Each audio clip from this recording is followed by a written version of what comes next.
Hey, so this is Laura Miller. I'm going to be telling you guys about the differences between gram-positive and gram-negative cell types. This is important in bacteriology.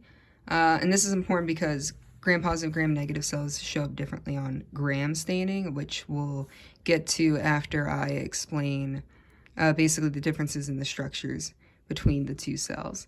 So to start off, I'm going to start with what is similar between the gram-positive and gram-negative cells. So the first thing is there's a membrane right here on the gram-positive cells, and then right here on the gram-negative cells. There's also gram-negative cells have an outer membrane. I'll get to that in a second, but so this is more of like an inner membrane. But anyway, they do both have this membrane right here, and here's a close-up picture I drew. So basically for both gram-negative and gram-positive cells, there's these outer region, which are the phosphate head groups.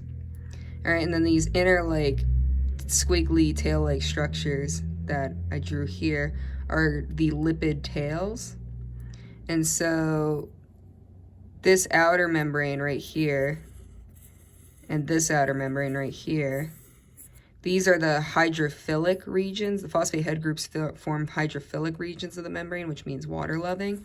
Whereas then if we go in this middle section here with the lipid tails, that is a hydrophobic region. Which, you know, we probably all know that means disliking water, having an aversion to water. And if you want to think about like lipids, you know, fats, they tend to not emulsify in water well, so. All right, and then next up we have this slime layer and capsule. This encases both the gram-positive and the gram-negative cells.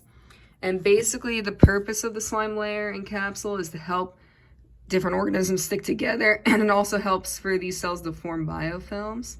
And as a capsule, they can provide structure to the cell and can prevent collapse from dehydration. Okay, and the next structure I'm going to go to is the peptidoglycan layer.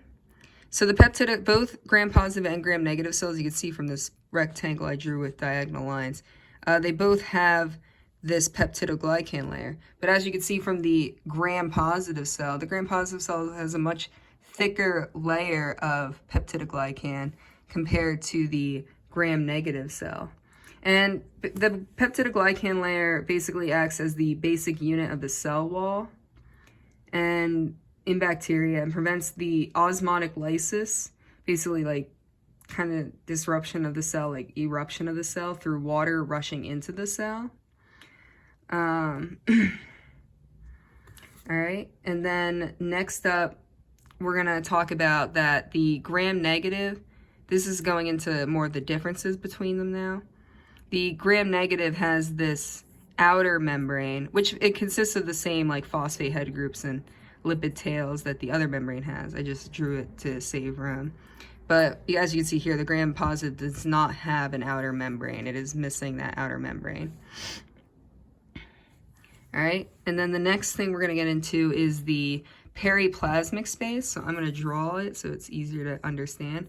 So the periplasmic space in the gram-positive cell is only between the membrane and the peptidoglycan layer, all right? And then for the gram-negative cell, it's a bit different because the peptidoglycan layer is inside the periplasmic space.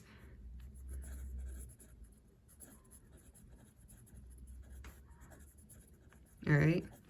It's inside the periplasmic space. The periplasmic space in the gram-negative cell is between the inner membrane and the outer membrane. All right?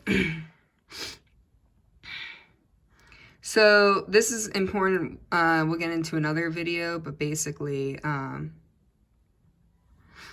for the periplasm in gram-negative cells, because of this outer membrane and inner membrane, is more of a contained space, whereas for gram-positive cells, the space is not contained as well because there is no outer membrane to kind of enclose it. It's just the peptidoglycan layer. And that'll be important for knowing like electron transfer, etc. We'll get into that for a different video. So the next difference between them is the lipopolysaccharide layer in gram-negative cells. Gram-positive cells do not contain a lipopolysaccharide layer. And that lipopolysaccharide layer is above the outer membrane and below the slime layer and capsule in the gram-negative cell. And so once again, the slime layer capsule encases both gram-positive and gram-negative cells. So now we're going to get into why the different structures are important for gram staining. So the different structures of the gram-positive and gram-negative cells is what facilitates gram staining, basically what makes it possible.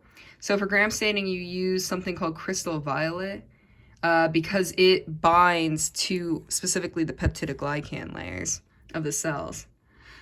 And when the crystal violet, after you let it soak, this, culture soak in the crystal violet, and the crystal violet is washed away. If you have gram-negative cells, it'll appear kind of actually clear, I should say, because there's such a thin layer of gram-negative. It'll originally appear clear, and then when stained with safranin, it'll go from clear to red. And this is because the gram-negative has such a thin layer of peptidoglycan that there's not as much for the crystal violet to bind to. Whereas for the gram-positive, with such a thick peptidoglycan layer, it stays purple. It stains purple throughout the whole process. So, thank you.